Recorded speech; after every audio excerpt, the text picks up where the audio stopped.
got you into personal development? Jamie? Mm, I would love to ask that today. Like, to have vision for your life, you have to first want to improve it. yeah, I've always loved it. I mean, I remember, Brendan, you'll remember this, but decades ago, seeing even infomercials about it, right? And seeing, personal development tapes. I've always loved it. Growing up, I mean, I was the only one I know of in my whole family, and I have like 5 families through divorce and adoption and all kinds of stuff.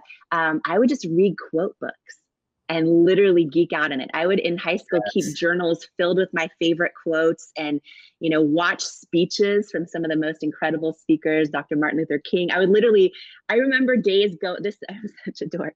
I remember going to the high school library because you could check out videos, and I would check out some of the great speeches and watch them. So I remember sitting in the school library watching Dr. Martin Luther King speak. I remember sitting, you know what I mean? I've always just loved it.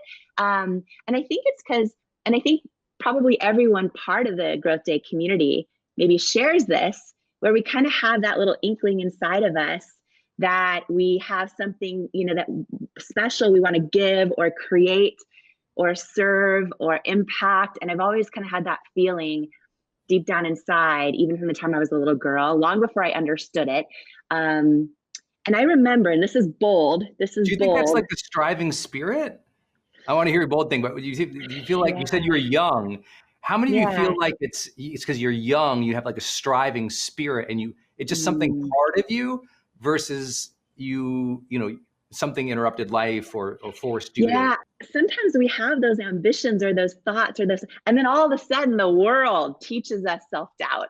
The world tells us all those things that it's easy to listen to, like you're not enough and this and that, and right. So, but I mean, I remember just from the time I was little, and there was a moment, I want to say I was 9 years old, sitting in my living room. You might remember this moment where I was Oprah Winfrey, was being interviewed by Barbara Walters, and this moment made the news everywhere. And she said to her, I think it was 9 years old, and she said, "I always knew I was destined for greatness."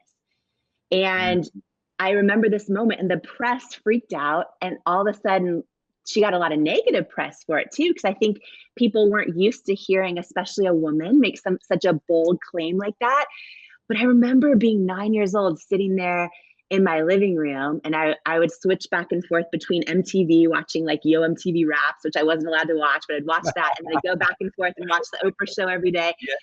And I saw this interview with her and Barbara Walters, and as a 9-year-old little girl, I remember like getting it. I remember her saying that and feeling like, me too, Oprah, me, like I remember, and her example helped me believe it was okay, because we learn, I think, so often, and we all learn this, not just women, but it's easy to dim our own light. It's easy to, grow up and just the things take over, the bills, the kids, the responsibilities, the setbacks. And it's easy to almost lose our own vision, right? We're talking about Vision Week. Yes. on Growth Day. It's easy to start losing our own vision. The weight of life. Yeah. And I remember that moment, Brendan, as a 9-year-old little girl, just hearing Oprah say that in a way sparked a vision in me. And I think, like, I love that we have these conversations. I hope Growth Day Morning Show sparks everyone else's own vision. Well, talk about vision on this. I'm gonna brag on you for a minute, because it's like, here's a 9-year-old girl who sees Oprah and gets this idea, oh, maybe greatness is okay for me too. And then, builds $1 billion company. I'm not talking about Oprah, I'm talking about Jamie here with you guys. Then Jamie ends up being like neighbors with Oprah, more or less. And it's like, wow, she built into this vision she had in so many different ways. And both her and I have been able to give back to so many of our mentors and give our platforms to mentors. And that really is magical, that you have these interactions with people who inspire you, then later get to work with them. I got to go on a tour with Wayne Dyer. I got to, have all the big names on my stages now.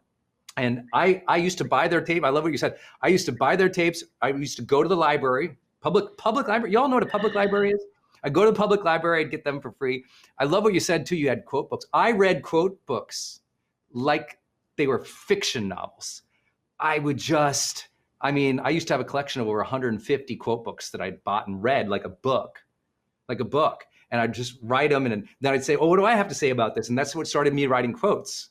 Wow. I was like, oh, I like this quote about ambition. What would I say about ambition? I like this quote about confidence. What would I would say about confidence? And I started posting my quotes on Facebook, and then it became, the thing. But it was all part of the interactions you had of inspirational people, inspirational speeches that you saw young.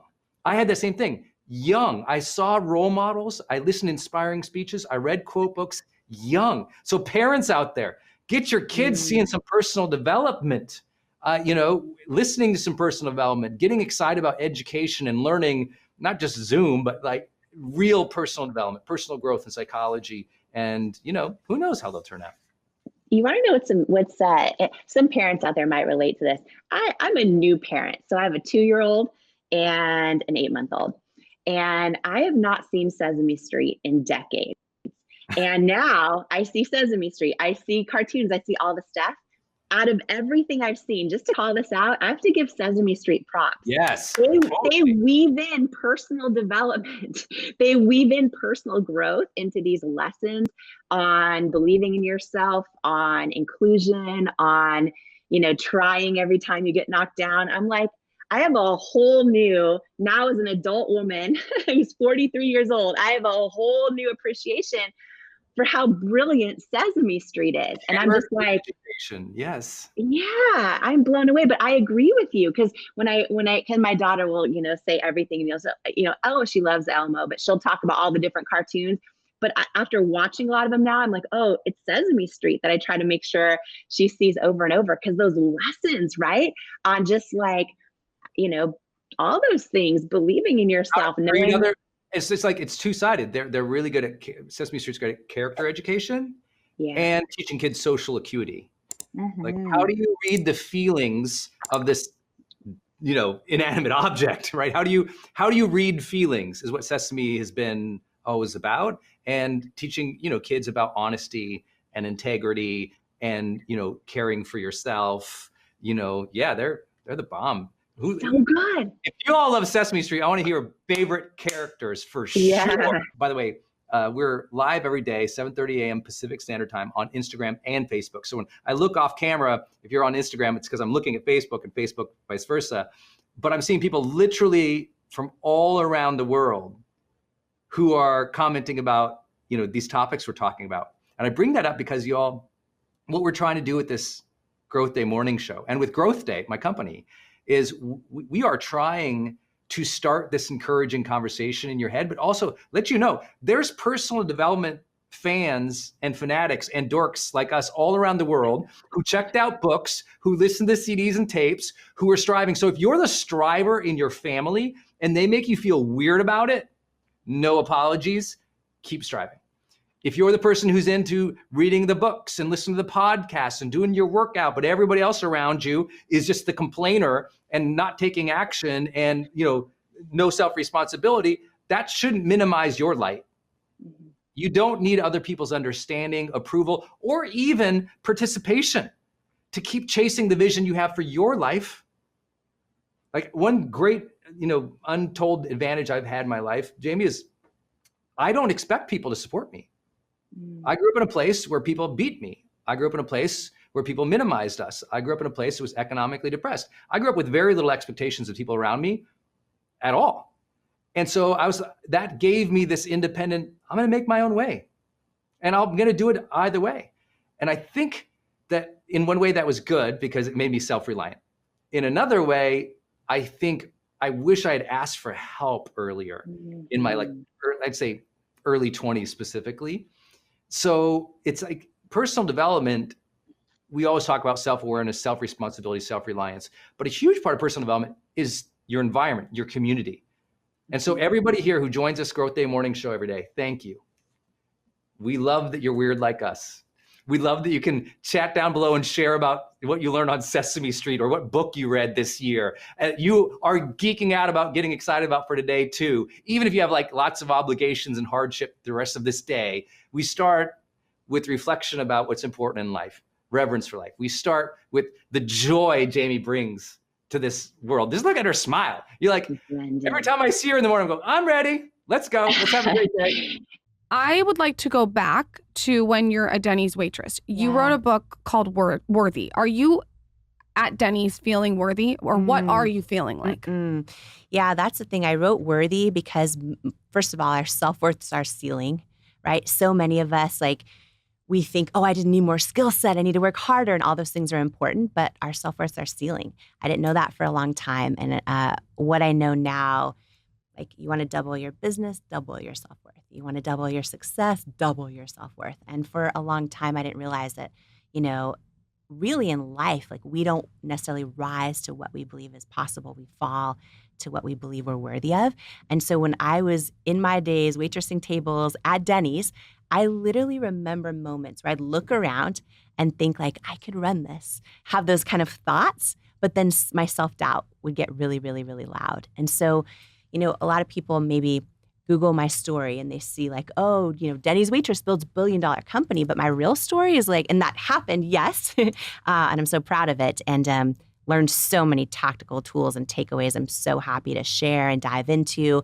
But my real journey, I'm more proud of than that, is like going from a girl who really didn't believe in myself most of my life, to learning how to believe in myself and learning how to believe I'm worthy, of the hopes and dreams I have. And I think that's the biggest thing, like, for anyone listening, is so important that we know what we want and why we want it, and then take action and do all the things. But at the end of the day, like, we don't become what we want. We become what we believe we're worthy of. And that's in life, in our business, in our goals, and our dreams. So when we raise our self-worth, we change everything. Because if we don't, like, we literally, so many people sabotage things, stay stuck, or doubt themselves out of their own destiny because our self-doubt gets so loud. So maybe before we go further, maybe talking about before Denny's, what was your childhood like, and maybe why did you not feel worthy?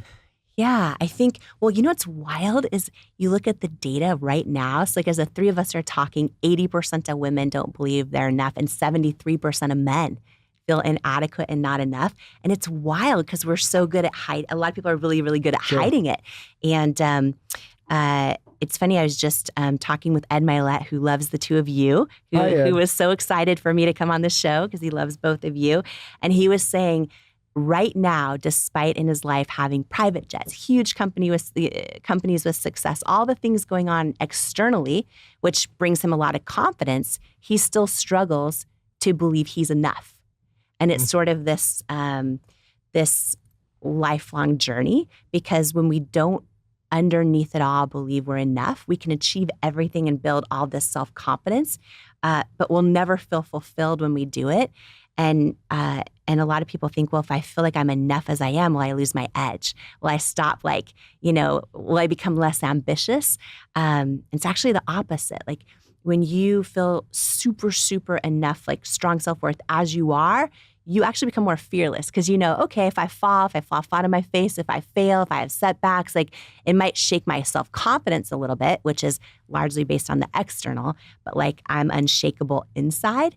And it helps you become more fearless. And so growing up, I think, what I will say, so in Worthy, there's I covered 20 different tools on how to build unshakable self-worth. And a lot of them are lies that so many of us need to unlearn. And one of the lies, which I think comes from my childhood, to answer your question, I grew up believing that achievement equaled love, or that I needed to achieve to be enough, and sort of like confusing achievement with love. Did that come from your parents, or did that come from a teacher, or like, where do you think that comes from? Yeah, I think, so two things. I think universally, so many of us are raised even just seeing like advertisements and this and that, and they're great, but, or well-intended people in our lives that are like, all they ask about is your job, or how's your job going? How's your work going? Are you married yet? Do you have kids? And we start to learn that if we get good answers to those things, then we've got their stamp of approval. Like, then we're enough. Then, and so that's there. And then a lot of us work so hard to finally get these big goals that we think will make us feel enough. And we arrive at them and still feel like something's missing, and still feel like, so then we just keep hustling harder. And it becomes this never-ending, perpetual thing, which is what Ed and I both experienced for decades of our life where we keep achieving the next level and the next level and the next level. And to give you like a real tangible example, because for everyone listening to us right now, if they're like, oh, I'm super confident, I'm super successful, I kind of feel like I'm not enough or it's not enough, but I think I just got to work harder. It's actually a self-worth issue because a lot of people will give up on marriages. They think something's missing in their marriage when really they don't feel enough as who they are. 100% go off on that. I totally agree with that. It's such a thing. Yeah, they want someone else to fill up their cup, but what you got to realize is it's an inside job. You got to fill up your own cup. Exactly. And so the number of marriages that end, or the number of people that think, oh, I just need to quit my job and go to another one, or this or that, I don't have the fulfillment I need. And they think that the enoughness needs to come from the outside. And that's a self-worth thing. So 3 ways, like for anyone listening, like if they are like, wait a minute, do I need worthy? Like, do I feel enough? Is this really a thing? Because I think I'm crushing it on the outside. The 3 main ways that like self-worth become big issues in our life. If we have low self-worth, and this is for everybody listening, if we have low self-worth, it often looks like we're stuck. Like we're stuck, meaning, oh, we have a crazy, amazing business idea, or we have a book we want to write, or we have, we don't want to be alone and we want to be in a relationship, but we literally are stuck and we don't know why. We don't get on the dating app. We don't submit the manuscript or even start writing it. We don't register the domain for our business. And a lot of people think like, oh, I'm stuck because I just need to get more experience or more skill sets. It's like, no, actually, underneath it all, you don't believe you're worthy of the thing. And when you don't believe you're worthy of it, like your self-worth will become your ceiling.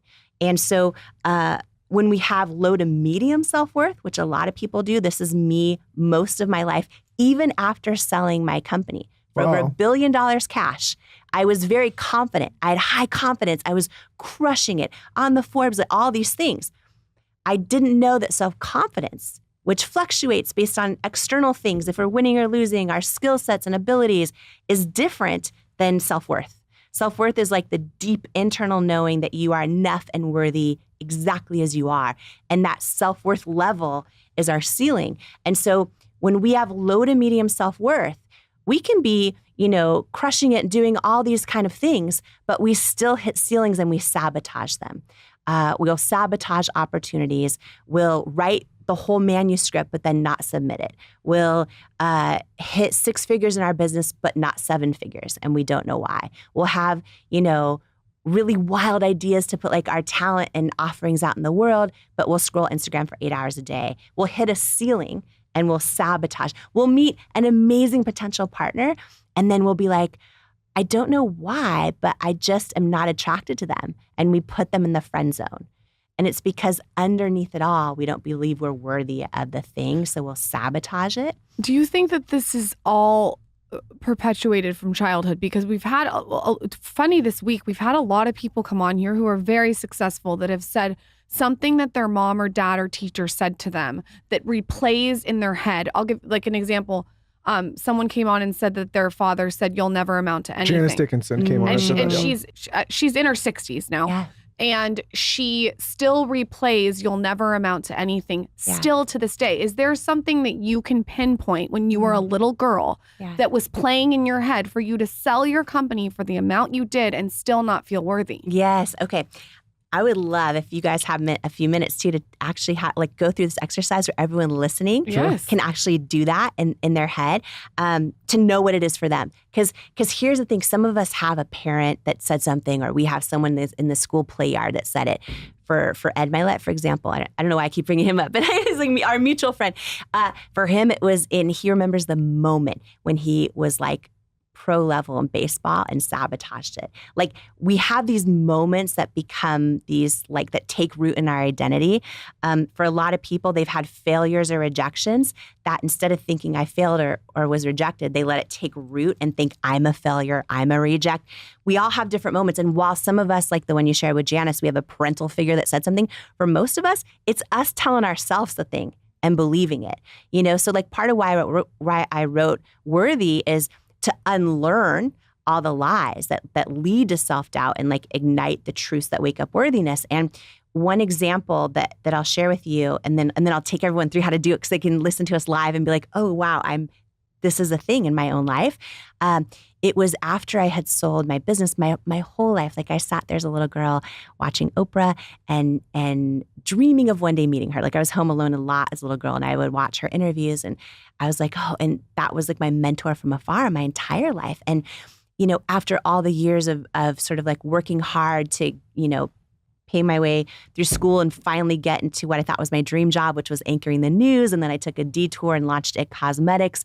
What a lot of people don't know is that was a wild story. It was years and years and years and years of rejections, like teetering on bankruptcy, like hundreds and hundreds and hundreds of rejections, and learning how to overcome those and not quit, and eventually turning that business into a $1 billion company. And through all of that, I built a whole lot of self-confidence. I am in my 30s, about to turn 40, and I meet Oprah for the first time, which is like my lifelong dream. Then she invites me to lunch. Did you know you were going to meet her, or was it just like a okay. Total at an event backstage in her green room? It was a whole thing, and I thought at best it'll be like 2 seconds on a step and repeat wall, but it ended up being this sort of private one-on-one meeting. It was just a couple minutes backstage at her event, and after it, I wrote her an email. She invited me over for lunch. So I'm like, oh my gosh, this is a whole thing. So I go to her house. Now that's a big lunch. And for anyone, it is a big lunch. For everyone listening, like, if you've ever been in a great place in your life, like you're crushing it, all these things, that was me in that moment. I didn't know there was a huge difference between being self-confident but not having self-worth. And I learned it the hard way in this moment. This is really a defining moment for me. And I think a lot of people will connect with this, no matter what their circumstances are, because we've all sabotaged stuff and not known why. But I go to her house for lunch and I'm like, but I'm really confident. You know, I'm crushing it. Like the Forbes list had just got all these things. And we have a 3-hour lunch. And at the very end of it, she hands me her cell phone number. And she's like, you can call me anytime. Call me anytime. And I left there and I did not call her for 4 years. Like literally my lifelong, like didn't call her for 4 years. And in that 4-year window, I told myself stories like, oh, I just need to think of the right thing to say. Like I just got to come up with the right thing to say, then I'll call her. Or, oh, like people probably want stuff from her. Like I'm going to prove I don't need anything. I'm not going to call her. I told myself all these stories. Until one day I realized, it hit me like out of the blue, like I'm not calling her because deep down inside, I don't believe I'm worthy of being her friend. And that was the day where I was like, oh, wow. And that was the moment where two things, like every one of us, our thoughts, which are in our head and tell us self-doubt all day long, are not who we are. But they're so loud. Like our thoughts are so loud. And that's our head is where self-doubt lives. And our soul, our knowing, our truth, whether someone believes in God and prays and hears God that way, or meditates and gets still, or believes the universe has your back, or all of those things, our soul is where like we know the truth. And I remember that day, like that moment of knowing that was a lie. Like knowing I'm a kick-ass friend. Like I am a ride or die kick-ass friend. Like Oprah or anyone else would be so lucky to be my friend. And I know that is the truth. And in that moment, I remember like imagining myself turning down the volume on my thoughts or my self-doubt and like turning up the volume on that knowing that knows I am enough. And that was the day I picked up the phone and called her. And that's also the day I became obsessed with studying self-worth and understanding like, oh, wow, if just like me in that day, so many of us can have a lot of self-confidence. We could have put in the reps, like all the things. But if underneath it all, we don't believe we're enough, we will still sabotage stuff, whether it is a relationship we don't think we're worthy of, whether it is our business going to the next level, whether it's a health and fitness goal, it could, or having great friendships, it could be any of it. And so that's really for me, probably the pivotal moment on how I realized, okay, in life, we don't become what we want. We become what we believe we're worthy of. What'd you say to Oprah when you called her? Okay, so the first time I called, she didn't answer. I'm like, 4 years, and she didn't answer. I'm not a big answer phoner either. I'm not either. I'm totally not either. And then we've talked since. We ended up teaching a class this last year. And then And then And now she's on your podcast and you're on hers. yeah. So when she heard this story, did she say anything to you about it? Was she like, why didn't you call? Yeah, she understands it clear. She's so clear about it. And she, her big thing is exactly that. Like she'll say, you can work so hard. You can even believe something's possible. But if you don't believe you're worthy of it, she says it in the way of it will not come.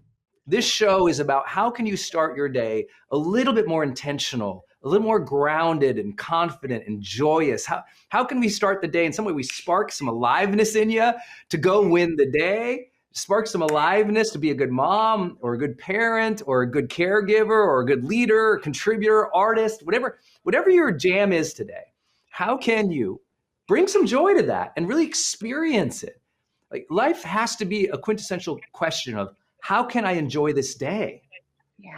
Even when the day is full of, I got to make lunch for 50 people, or I got to go, do all the laundry of 70 people, or I have to figure out how to build this business or start this thing. You must find your way of bringing happiness to it. And Jamie and I have been talking about confidence all week, and we've talked about different frameworks for how do you find confidence, from letting go of labels that other people called you to simple acts of standing in front of your goals and your dreams every day and looking at them so that the motivation, the ambition hits your heart again visually. All of these things we talk about. Today I had an idea I thought I'd share about confidence, Jamie. Yeah. And I know you have some things you'd like to share as well. And you want to go first? No, go for it. Go for it. Every We're both time coming in hot today.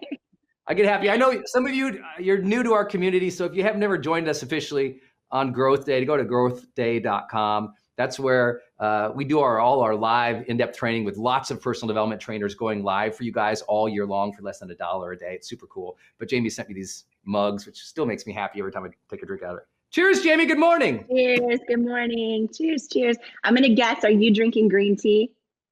It's water today. Water today. Okay. You don't need to guess water. with mine. It's complete coffee. I already got my morning workout in, so I'm energized. I'm fired up. I get so excited to talk with you all and see you all in the comments. I see people all around the world who join us every single morning just to give you a big old virtual hug and start your day off strong. Here's an idea on confidence, speaking of drinking my water here, that might serve you all. And that's this. Please realize that a lot of confidence, as we've talked about it, has been very, let me redefine my identity. Let me set intentions for who I am each day. Let me look at my goals and let me believe in my ability to figure things out, because that's what confidence is, my belief in my ability to figure things out. But I also want to tell a different kind of confidence. We're halfway through the week. And this different kind of confidence is the confidence of trust in being. Think about this. When water is flowing down a hill, it's not trying to be confident and strong. It's not trying to surge down the hill. It's not trying to command all the rocks to be exactly where the rocks have to be because it's a perfectionist water. It's flowing naturally with what it is. The bumblebee isn't going, we're going to command this field. Let me bring the legions and we're going to take this field. The bumblebee is doing what the bumblebee does, what the bumblebee is. And sometimes people lack confidence, not because they don't have goals, not because they're not high achievers. In fact, most of the high performers that I've consulted and coached with and worked with in the world, what they were trying to get back to was their authentic presence. They were the good commander on the field or the builder of the industry or the titan. And then at some point they said, I got to figure out me again and flow with that. And finding your natural essence, your nature, the truth of who you are, there's confidence there. Like I show up in a lot of different situations where it's very anxiety producing, right? Imagine walking out onto a 60-foot stage that's 40 feet deep and 20,000 people are in the arena. And you have to talk to them, entertain them, and get a standing ovation in 90 minutes. This used to be my life, people. And it's very anxiety producing. And if I think I'm going to go do these things to them, or if I think, oh, I hope I get this right, I'm going to go out there. I'm going to dance with them. And I'm a terrible dancer. I'm going to tell my jokes, which 9 out of 10 times I think is funny. And no one laughs at the joke. They just laugh at the fact that I'm so enjoying myself. So they're like, I like him because he's enjoying himself. I want you on this Wednesday, halfway through the week, to enjoy yourself, to flow with your nature today. Even if you have to do something you don't want to do. You don't want to do the emails. You don't want to do the call. You don't want to do the work. You don't want to do the things with kids. Flow with it. Don't try to control everything. Flow with yourself. Be spontaneous. Real confidence isn't actually structured. It's spontaneous. It's flowing. It's gorgeously open energy that's in the moment of presence, that's in the moment of freedom. And that's what I want you to find. To take that idea that confidence is the Superman cape, instead going, no, confidence is the dance. It's the flow. It's the energy. Just showing up, being beautifully you. Please do that today and you'll have a better week. Amen to that on a Wednesday. And I amen love on a Wednesday. Can I get an amen on a Wednesday? Amen on a Wednesday. I'm throwing out what I was going to talk about because this is so good and I'm fired up right now. But, okay. I want to distinguish something you just said too that I think is huge for people. Sometimes when we're in a growth community and when we're invested into personal growth and we want to change our habits, improve our habits, we want to do all those things.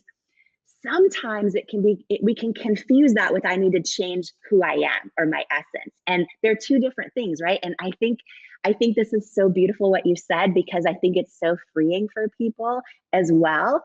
Because when we feel like we are just that authentic water and we're flowing through and we're showing up in our own real true essence of who we are, for better or worse.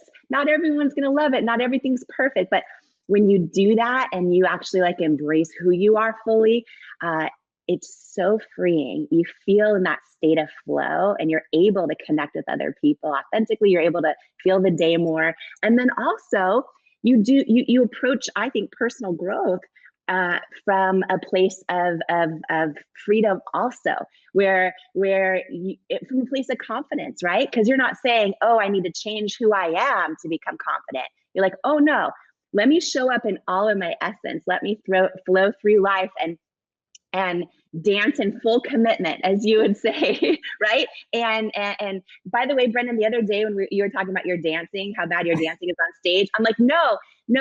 The way that dancing is good or bad based on if you fully commit. And I believe anyone who fully commits when they dance, fully commits, great dancer, right? And so many people reposted that because how true is this, right? The example you just gave, that when you show up on your stage and you're just out there and you're all of that, it's laughing at your own jokes. But when you're fully flowing through like the water in your own jokes and you really think they're funny, people can feel it and they celebrate that, right? And I think sometimes you're taking joy in your being, you're taking joy in your own mind, you're taking joy in the moment. And I really want everybody to feel that is like, it's halfway through the week. Are you feeling the day at all? Are you bringing intention and energy into it? Are you letting the world's events transpire and in such a way that it doesn't throw you off from your flow?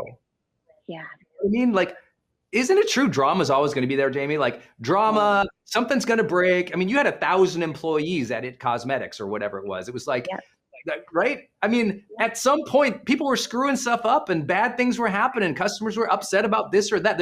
That's just life. But you still got to show up and do the work, Yeah, part of any business, part of any family, part of any group absolutely. It's always there and you have to show up. And I think, with the theme of Confidence Week and talking about what you're saying too, about just showing up in your own essence, one thing I want to share that just popped in my mind that was so powerful for me to see, and maybe this is going to speak to someone out there right now who feels like they're getting feedback from other people on things they're not doing good enough or well enough, or things they need to change, or maybe your own inner critic is telling you all the stuff you need to change about yourself. And I just want to make this point again, that there's a difference between changing who you are versus keeping who you are and growing authentically into more of who you are, growing into all of who you are, right? Yes. Very different than changing who you are. So I just want to call this out because so many people, we need to stop thinking we need to change who we are and that there's something wrong with us. And instead, like, embrace our essence, embrace who we are authentically, and go on this journey of growing into all of who we are. And confidence is a big part of that. And a friend of mine, Glennon Doyle, who just wrote a book called Untamed, he's out there everywhere. She said something recently and it just blew my mind. And I'm going to share it with everyone right now who might need to hear this today, because we're talking about confidence, right? So anyone who's written a book before, anyone who is in the process now, anyone who might want to write a book in the future, when you write your full manuscript and you turn it in, if you go through a publisher, you have different editors and they look at all your stuff and they start changing a lot of stuff. I mean, every page. Just started the work. Y'all should have. When you write a book, when you turn it in, you literally just began the project. That was like the first step. That's the hardest step.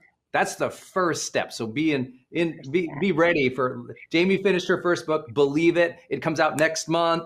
I'm so excited. This month. It's like 3 weeks. Yeah. It's called Believe It. Pre-order on Amazon. Go support her. Go to believeit.com. She worked so hard on this book, y'all. And I know you're telling a story. I'm sorry to interrupt. I'm just so excited because you really got it. Like, she turned it in. I got a first version of Believe It. And I went through it and gave some feedback and knew it was like, this is the first round of feedback and this is going to be a lot. Like, your editors and remember, you were so precious about it. You were like, oh, I hope they don't want to change it. And I was like, oh, they might, you go through the process. And I just trusted and knew that you would, going through the process several more times with other people, it always makes something better. It really does, if you trust and you follow your voice. But anyway, I'm sorry. Yeah. Well, no, exactly. Yeah. So just to share that, I said no to a book deal for 10 years because I was like all in building this company. And I didn't want someone else to write my book. I wanted it to be fully authentic. So I waited. And then when I knew it was the right time, I wrote 80,000 words, every single word. And I was crying and laughing and so fired up for everyone that's going to, to share these lessons with, and binge eating Lucky Charms some days, all the things. Anyways, when I finally turned in the manuscript, Brendan, you and Oprah were two of the first two people that read the draft, and it was the first time I got feedback. And this is what I want to share with everyone and share about Glennon Doyle's story. And you said the same thing, and so did Oprah too. There's like, oh, great editors are gonna even challenge you to go deeper on the stories, deeper on the lessons, all the stuff. And so, yeah, to your point, writing the book, that's the starting point. Then I spent the last 2 years, almost 2 years, editing every single word myself, going deeper, challenge. But the point I want to make is this: not about my book, but about our life and about every person listening right now. We all go through a process in life. I think whether you're writing a book or you're just living your day-to-day life, right? No matter what you're waking up and dealing with today, and that's when other people tell us to change things, right? Or tell us something's not right, it needs to be stronger, it needs to be better. And I think that it's so important to check in with our gut and go, does that feel right to me? And then if it feels right, you're like, oh, that feedback is a gift. I'm going with it. What a gift that this person said, hey, I think you should do this, challenge yourself to go deeper on this lesson. Or can you share more? I know it's personal, but can you share more? Whatever that feedback is, right? And then there's other times where you get people wanting to edit you, to use the book terms, and you're like, no, right? And I think this is really important. And in the book world, I'm going to share a word I just learned as an author in the past 2 years, which is stet, S-T-E-T, right? So when you get your book back, your manuscript back, the first round from all the editors, you'll see everything, a million changes on every page. And if you want to accept the change, if they say, hey, go deeper on this lesson or reveal this, or what if you talk more about this ex-boyfriend, whatever it is, right? You can accept the change and go, yeah, I'm going to go deeper there. I'm going to change this or edit that. Or you, as an author of your own life, your own book, you can write stet, S-T-E-T. And what that means is, no, I'm not going to change that. I'm not going to accept that edit. I appreciate your feedback, but it's not right for me authentically. So I was watching, my friend Glennon Doyle was talking about the words of the year. A lot of people have their own word for the year, right? Every year. And she was talking about, a lot of people might choose, confidence, like we're talking about, which is huge, and a word that we need to focus on for the year. It's a big thing out there. Her word is stet of the whole year. And she explained it in a way that was, I thought, so profound. And I just want to share it because someone else out there might need that word right now. She's kind like, of like, I'm not going to change. Kind of like, no, she's like, I'm going to grow. But I'm not needing to change. Well, it's more just like being mindful of when people tell you you need to do this differently, or you're not enough, or you're not the right fit, or you need to change this about you or that about you. It is so important that we go, oh, is this feedback a gift? Is it aligned with my soul? Is it valuable so that I can continue becoming all of who I am? Or do I just need to say stat? Like, thank you for your opinion. But that feedback isn't right for me. That criticism or that telling me something about me needs to change or something about me is not enough. And I think having the confidence in our own lives of saying, I'm going to trust myself and my gut over if this word someone said to me is right for me, or this feedback someone gave me, or this criticism someone gave me, having the confidence to say, does this feel right in my gut? And if it does, great, trust it. And if it doesn't, don't. And have the confidence to just appreciate that from a distance and appreciate that person's intentions, because a lot of times they're good, but say that word stet in your own life. And I just thought that was really powerful, because a lot of times we're so busy throughout the day that we don't take the time to go, oh, let me curate the words that come in, that penetrate and take root, that other people share or that I'm hearing throughout my day. And I think part of confidence is learning to do that. I think it is. It's about how to receive other people's direction or input or judgments, and also your own judgments, because sometimes it's your own voice saying things and you'll be like, whoa, is that true? I put everything through a filter, obviously, because I'm the Mr. Framework guy. So I'm like, I call it the 3 E's. And so I listen for the 3 E's, and the E's just each stand for a word. And the first one is, does this feedback or this mental chatter, if I follow it, does it expand? Does it expand my growth? Does it expand who I am? Does it expand my strengths, my energy? Is it something that's going to make me, in other words, grow, but like is expansive from the source, right? Meaning, first, does that tie in with the source, the truth of who I am or what I desire or where I'm going? And does it expand it? Or does it just like, pop in a hole in it? It's like, okay, that's not useful. The question is, does it expand? The second one is, does it enrich? Does this feedback, if I follow it, or this mental, if I do what my, ideas are thinking, does it enrich my life? Does it enrich my life in terms of my joy? Does it enrich my life in terms of the beauty around me? Does it enrich how I, the sense of satisfaction or fulfillment or meaning that I get from life? Or is it just more noise? And then the last one is, does it empower me in such a way it makes me more accountable or skilled?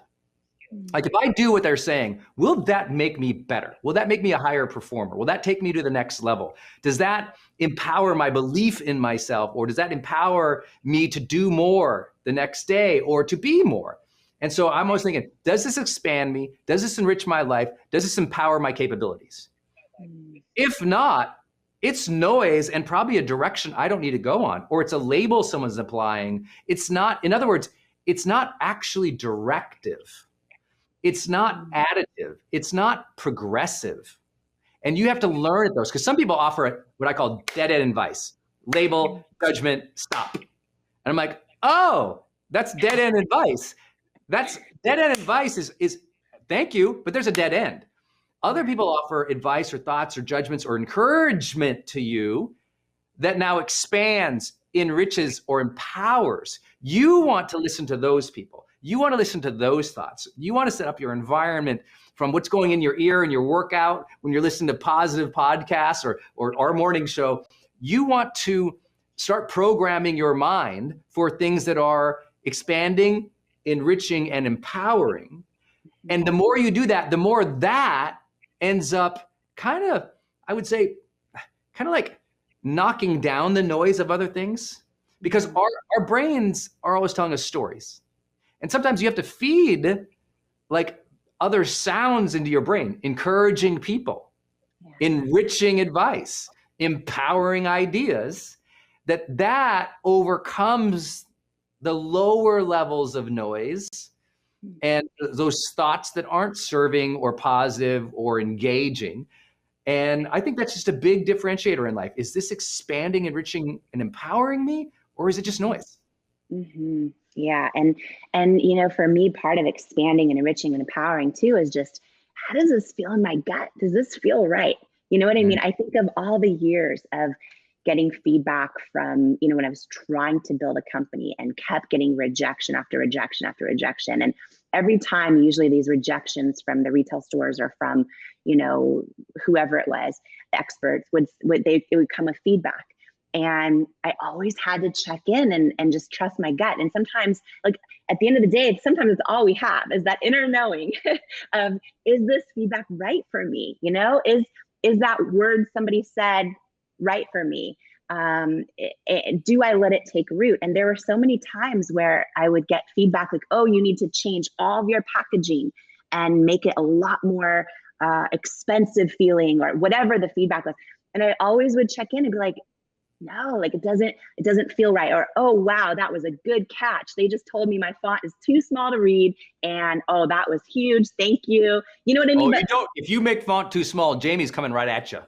She's gonna give you some feedback. You're like, no, She will catch that detail, people. Back to your story, a handful of things that you said jumped out at me that I want to put a pin in and come back to. You talked about the role of quitting.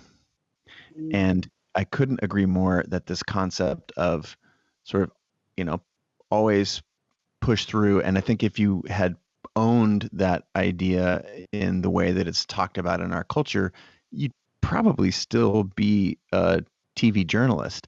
So what is the difference between quitting what you thought was your dream job, or what is the balance between quitting what you thought was your dream job and trusting your intuition to, you know, do something outside of that seems risky and unknown and scary? Help us understand how, you know, what was going on in your mind, because there's so many people right now listening that are like, that's me. That's, I got a good thing.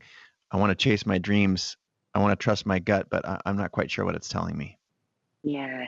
And I think learning to like get still and actually hear our own gut is so important. And I think it's so hard. I think that, you know, we all, I believe, Chase, I believe we all have this knowing, right? Like to your point, there's so many people probably listening right now, watching right now, that if they were to just get still for a minute and check in with their gut, even if they're rusty on doing this, right? Mm-hmm. They usually know if they're in the right job, or in the right relationship, or if they need to maybe end a friendship, or they know if they have more inside of them, like, and it's on their heart to write a book, or to take that first step and start photography, right? Whatever that is, if we get still, I really believe we all have that knowing. And I think that learning, you know, one of the things I talk about a lot in the book is, you know, how do you start building that muscle again of intuition and learning to trust it? Because I think, you know, for something, it's for so many of us, it's a lifelong journey of really learning how. And it's like we keep refining our intuition as we go. But what I see happening now, and I have the blessing of mentoring, you know, so many entrepreneurs now and a lot of women. And what I see happening so often is that, you know, as we go on in life, we literally stop learning how to hear our own gut and stop listening to it. And I think part of that is because, first of all, the noise of self-doubt and our own inner critic gets so loud all around us that sometimes it's hard to even break through and know what is our own knowing anymore. We then often have, other people's opinions. And sometimes that can come in the form of people we love so much, like our inner circle, our friends, our family, who love us and often, and usually they'll mean well, but they often can't see the potential of our own hopes and dreams because they're seeing it through the lens of their own limitations, right? And their own fear and their own life experience.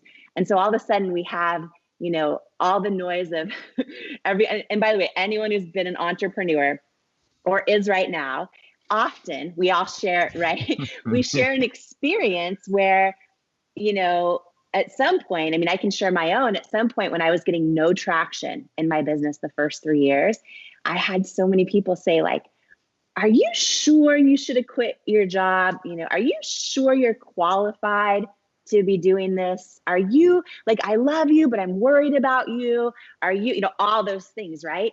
And we have to be so careful because at some point that noise can get so loud too. Then if anyone out there who's going through an experience like I went through for a number of years, when I first launched the business, I had these experts that I would put on a pedestal.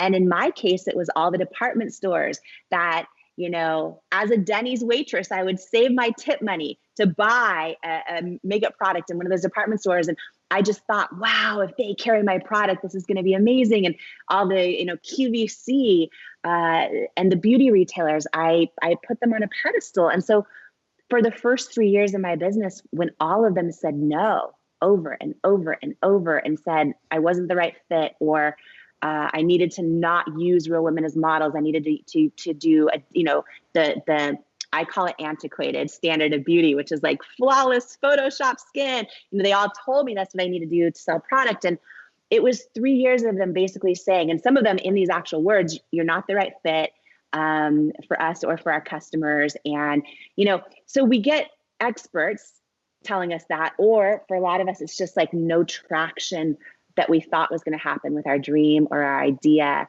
or our creation or our sales of our product or business.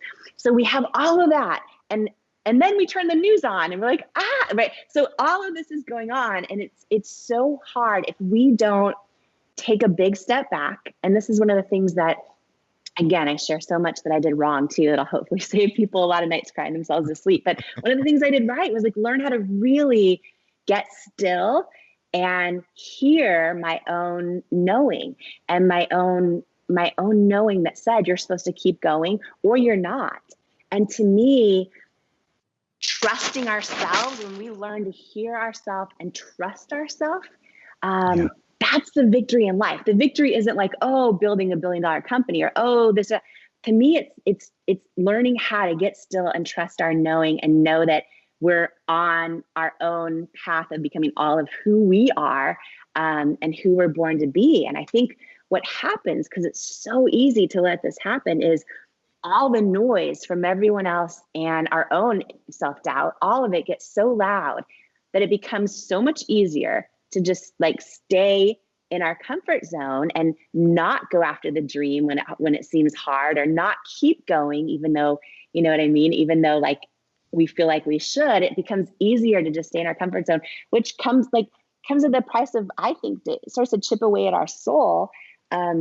We start to risk talking ourselves out of our own truth and never become the person we're born to be. Not to be all dramatic on your show, but like that's really to me what it is. It's like we literally can talk ourselves out of our own truth and never become the person we're born to be. And how many people do we know that have done that? So many, the majority, right?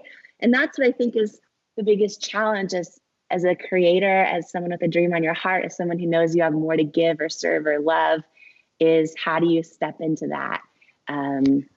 It's so true. And it's hard to overstate. I want to join in your symphony here. This idea that the advice comes from people that you admire, you've spent so much time learning about and thinking about, as you said, and some of the people that are closest to you that love you dearly and certainly don't want to see you in pain.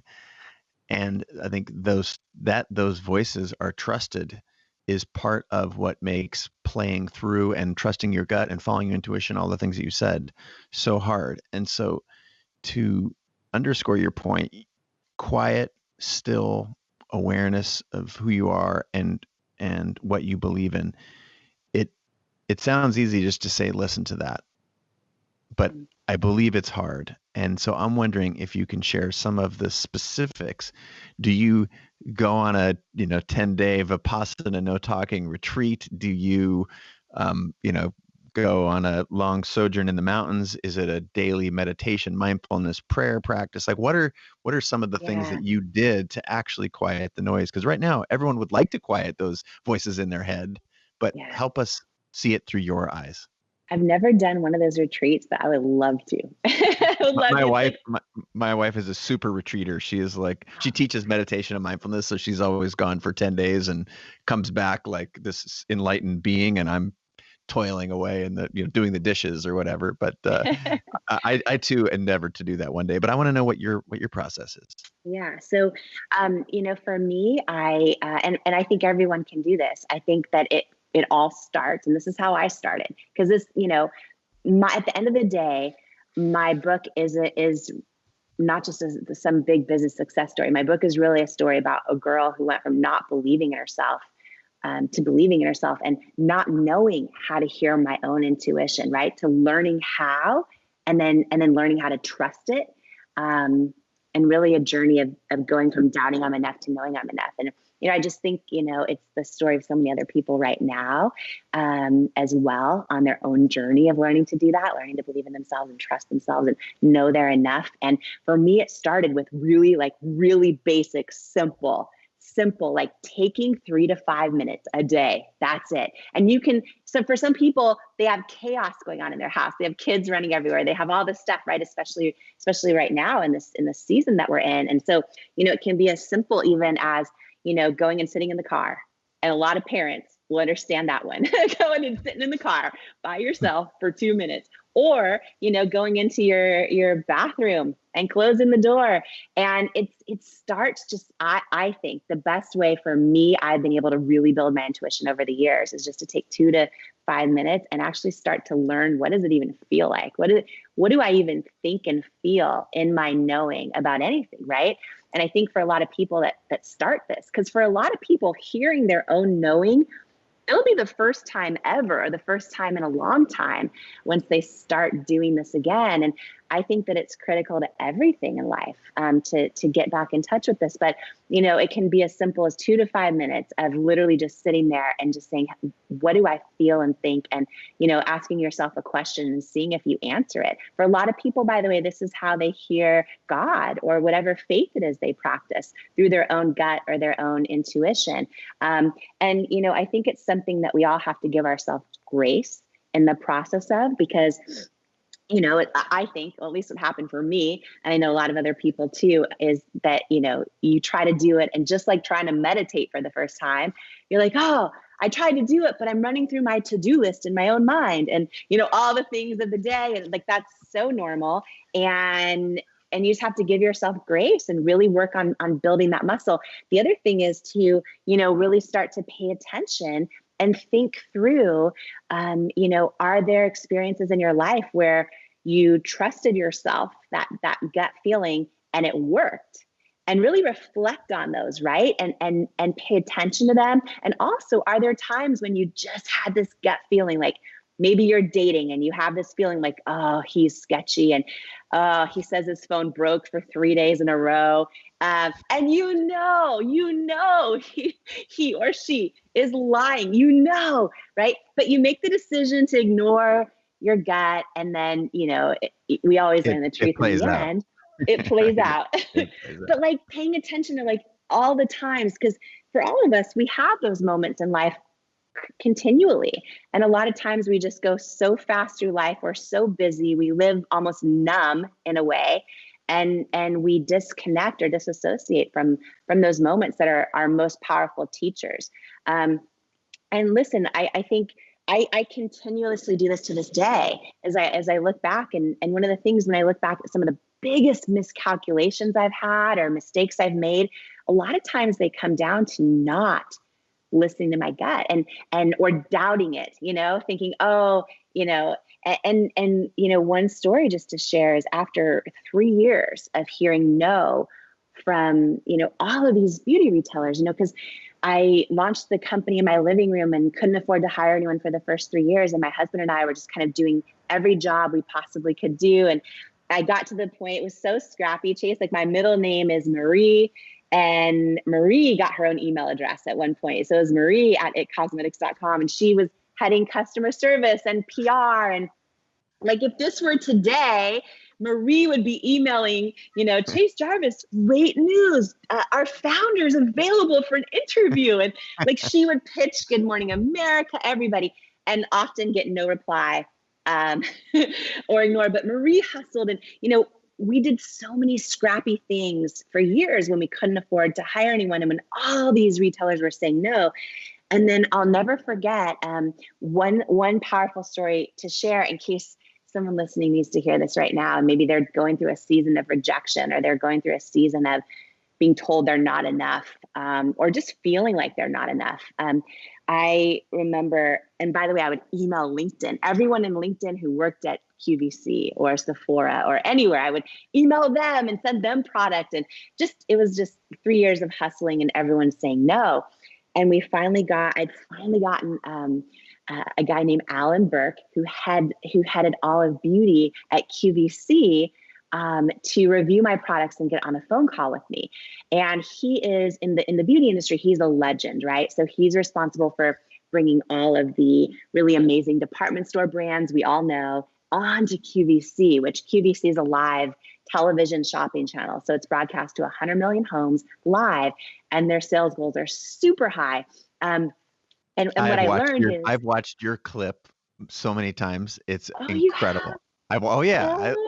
It's amazing. Sorry, I don't want to interrupt, but it is. If you haven't watched it, yeah, of course, it's incredible. Oh, well, you know what I didn't. So I didn't know a lot of things going into this experience in my life, but I learned from other entrepreneurs that you can sell more in an hour show on QVC than all year in department stores, because so many people watch it and they have such a large loyal customer following. And so anyhow, I finally got Alan Burke on a phone call, and I thought, okay, we were down to no money. I didn't know how we were going to survive. And I'll never forget, the phone rang and he's like, "Hello, Jamie, Alan Burke from QVC." And I just thought, oh my gosh, if this legend is going to be on the phone with me and spend his precious time, it's got to be a yes, right? It's got to be a yes. And I was like, Alan, and I was trying to muster up every ounce of confidence. And I was trying to tell myself, like, they're lucky to have us. Like, be confident, Jamie. They're lucky to have us, even though they had said no for years, right? And so I was pacing around. I'll never forget, I was pacing around our office, which was our living room in our apartment. And I said, Alan, it's Jamie Kern Lima. Thank you so much. I'm so excited. And he says, well, I want to let you know we've reviewed your products with all of our buyers. It's a unanimous agreement that it's a no. We're going to pass. You're not right for QVC or for our customers. You're not the right fit. But thank you. And so right away I went into oh, but I am the right fit. And I tried to pour my heart out again to getting him to care. And he's like, thank you for loving QVC, but it's a no. And I remember this moment because tears were streaming down my face, right? Because I didn't know how we were going to stay in business. And I thanked him for his time. And I literally crawled under the covers in my bed and cried myself to sleep, and then woke up the next morning hoping it was a dream. It's a bad dream. Have you ever had that happen where you get really bad news and then and you wake up and you're like, oh, it was real. And so that happened 3 days in a row. And I remember this time. And these are the moments I think that define us in life, when we can really learn to hear our knowing. I talk a lot in the book about creating this imaginary toolbox of things I pull from. Like, it could be quotes, it could be excerpts from your show, right? It could be, I have underdog stories. I have things that just remind me of who I am, of what I'm made of, and I pull from them when I need it. And so I was, doing that, and I was also just checking in and even sobbing myself to sleep 3 days in a row. When I would get still and check in with my own gut, it kept saying I was supposed to keep going. And these are the moments I think that define our life, because I didn't know at that time I would create what's now the largest beauty company in the country, right? Like, I didn't know any of that. All I knew is for 3 years, everyone said no. And I finally got the head guy, Alan Burke, on a phone call, legend in the beauty space. And he tells me I'm not the right fit for QVC or for him. And 3 days later, after crying I check in with my gut, and it says, you're supposed to keep going. You're doing what you're supposed to be doing. Like, you're not supposed to quit. And that knowing and making that decision to trust it is how I kept going. And, to put a really fun bow on this story, in case anyone listening needs this right now. We all need it, Jamie. I just think, you know what, Chase, it's like sometimes we go through these seasons of rejection and they don't make sense and they hurt. And it's so easy to have them all equate to just self-doubt in our own head and doubt of our dreams. And that's why I just think checking in with our knowing and trusting it is so important. But I kept going and kept going. And when I shared this story in the book, and it's a long one, so I'll skip it now, but I'll skip the how. But eventually, through a trade show, through a really cool moment, through a gutsy moment of me taking a big risk, got a yes to get one shot on QVC. So this is after 3 years of no's. It's we got down to under $1,000 in our bank account, which was our personal and our company combined. And I finally got one shot and our first really big yes to go on QVC. But here's what that meant, Chase. It meant, and we were only selling 2 to 3 orders a day on our website, right? And barely staying alive. And I learned, okay, you get one shot. You're going to get one shot to present your product live on QVC, and you're going to get a 10-minute window. And you either need to hit the sales goal or not come back. I was like, okay. And what that meant was I had to sell over 6,000 units of our concealer. We were only doing 2 to 3 orders a day on our site. I just over 6,000 units of our concealer. In 10 minutes. In 10 minutes, live on live television, no script, no teleprompter, nothing. And then to top it all off, and anyone who runs a business where they're making product, they'll understand this part, but it was a consignment deal. And what that meant was we had to pay for all the own inventory ourselves, ship it in, and we wouldn't get paid for anything except for what ended up selling in that 10-minute window. And whatever didn't sell would be shipped back to us. And in our case, you own it. Yeah, you own it then, right? And because we were only doing 2 to 3 orders a day, it was like, oh, if anything got shipped back to us, I mean, there was nowhere to sell it. Like we would be completely out of business and bankrupt. And so it was a really tough decision. But after 3 years of everyone saying no, we decided to take this risk and applied for 22 SBA loans that all said no. And the 23rd SBA loan gave us enough money to cover just the inventory cost of this one shot on QVC. So it's a moment that would end up being one of the most defining moments in my whole career, but also life so far. And I think it's a universal moment because, a lot of times all of us will have moments where we know what we stand for, we know what we believe in, but then all of a sudden our values are challenged or everything's on the line. And that's what happened here.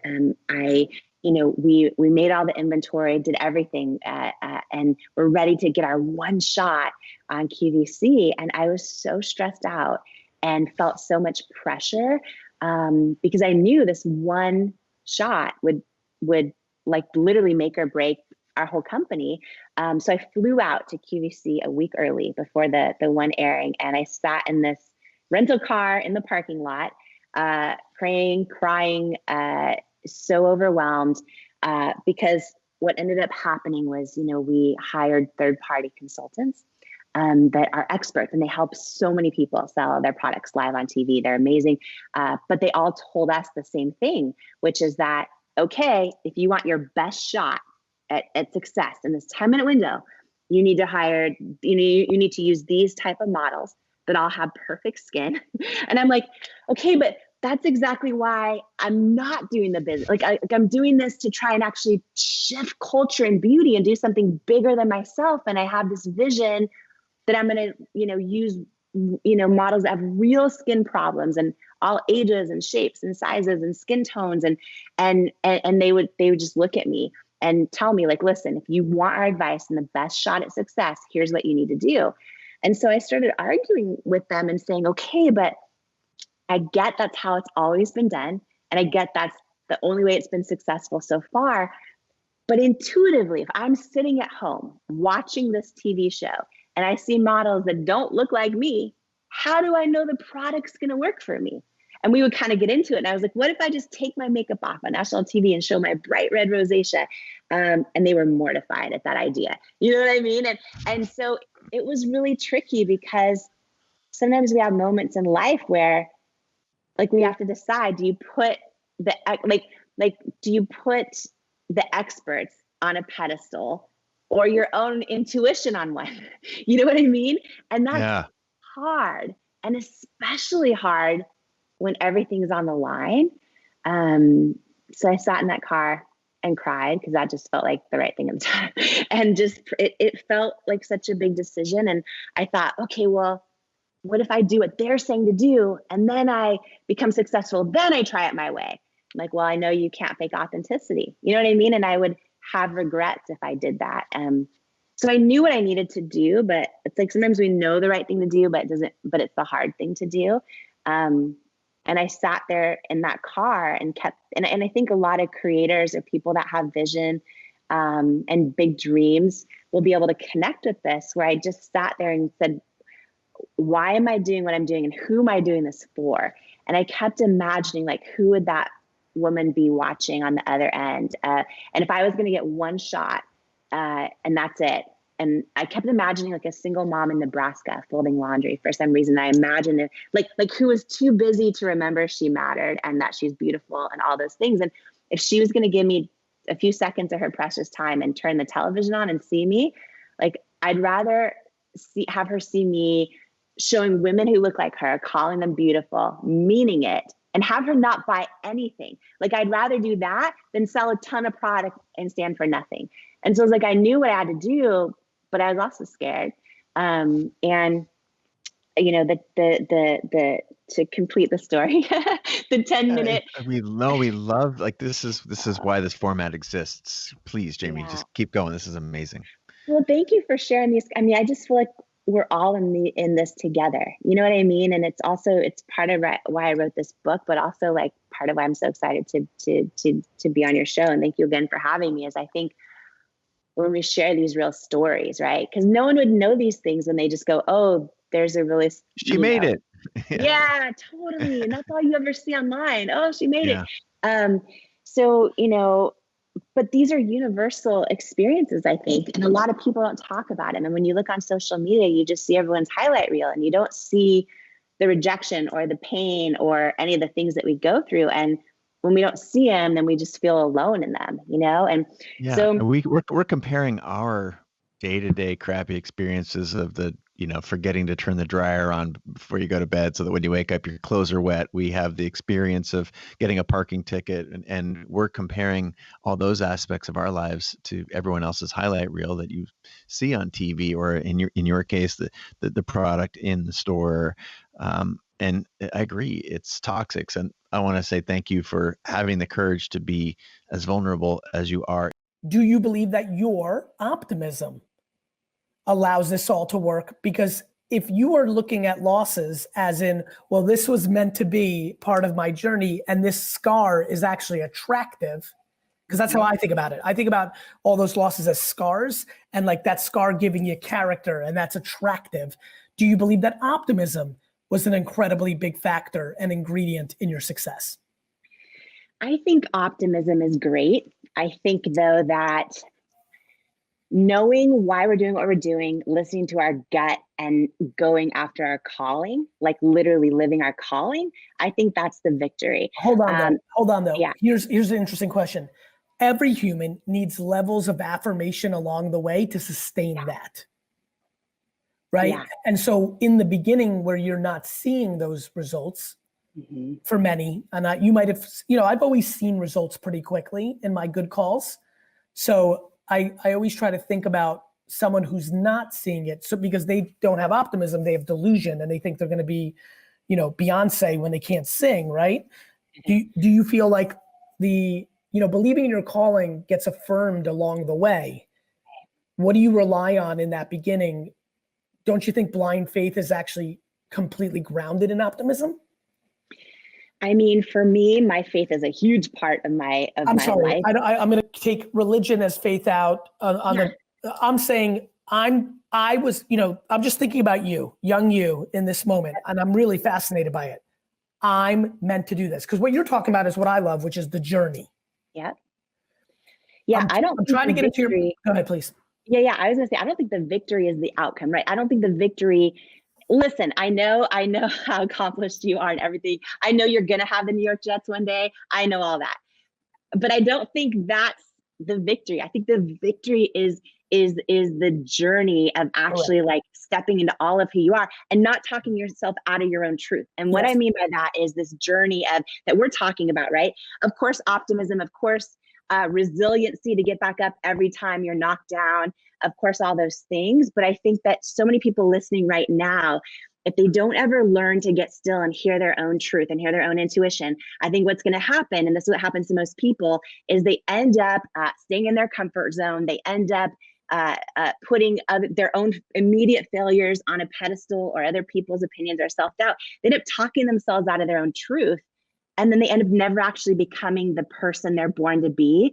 So for me, I don't think like the fact that I was able to build $1 billion company is the victory.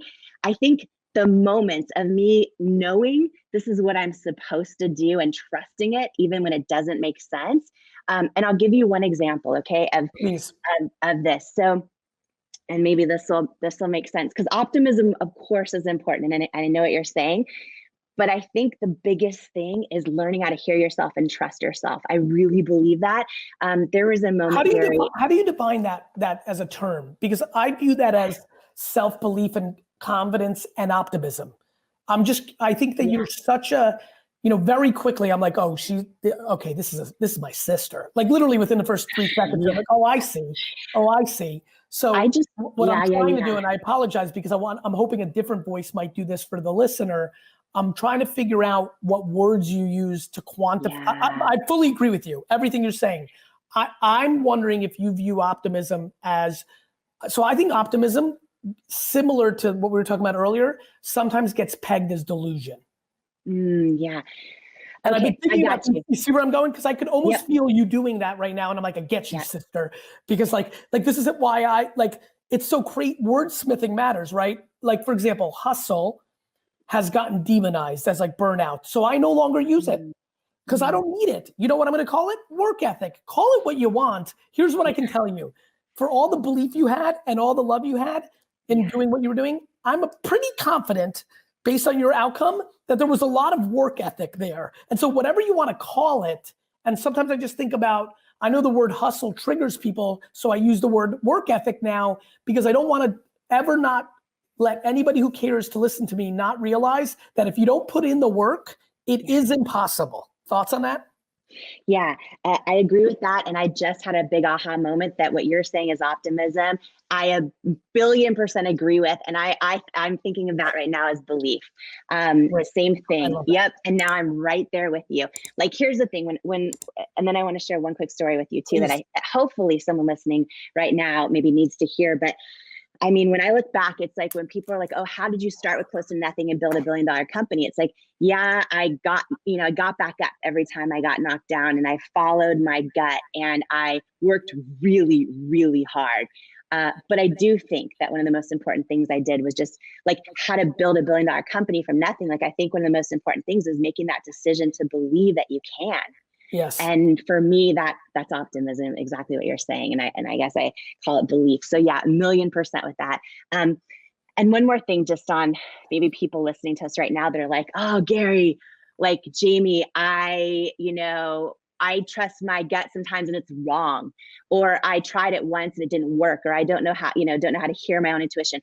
I just want to say, I think that it is a muscle that we can all build. And I think people have to give themselves grace, right?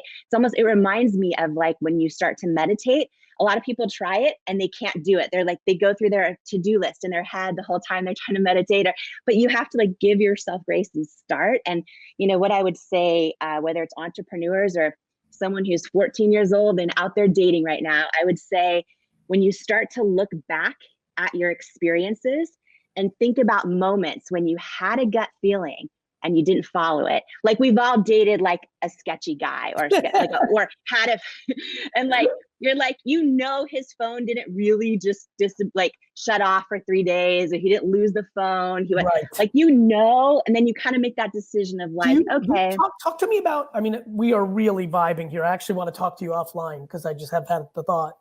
I'm sorry to interrupt, but I'm so excited. Okay. Insecurity. Yeah. Right? Because you're like, to me, like thinking to my girlfriends, friends that were girls that were dating guys that I knew what the guys were doing, which was they were preying on my friends' insecurities, and sometimes brilliant, beautiful girls. And I'm like, this fucking sucks.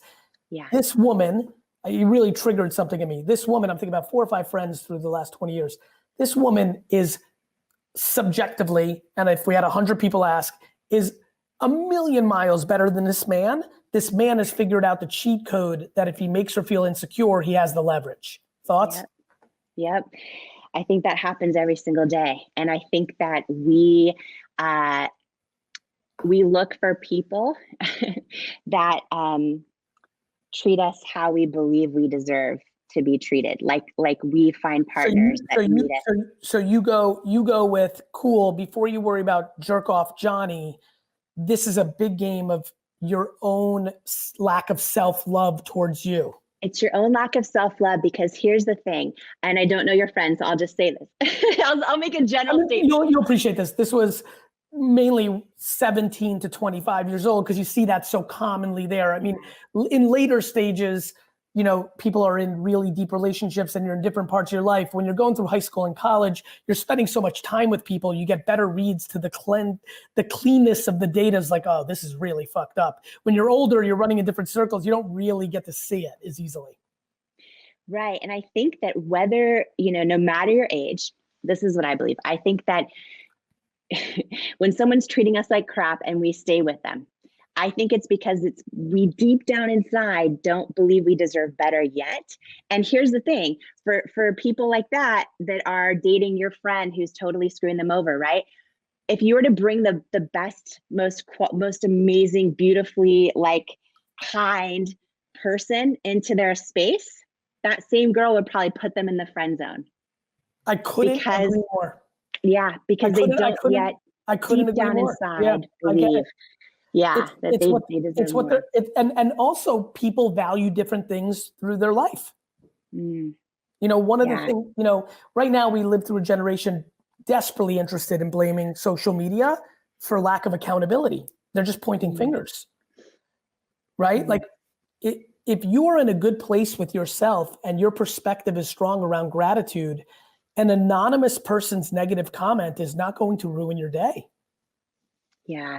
And I think when it does, I think that's what's so tough, right? That's when it's a reminder to ourselves, like, oh yeah, we have some more work to do.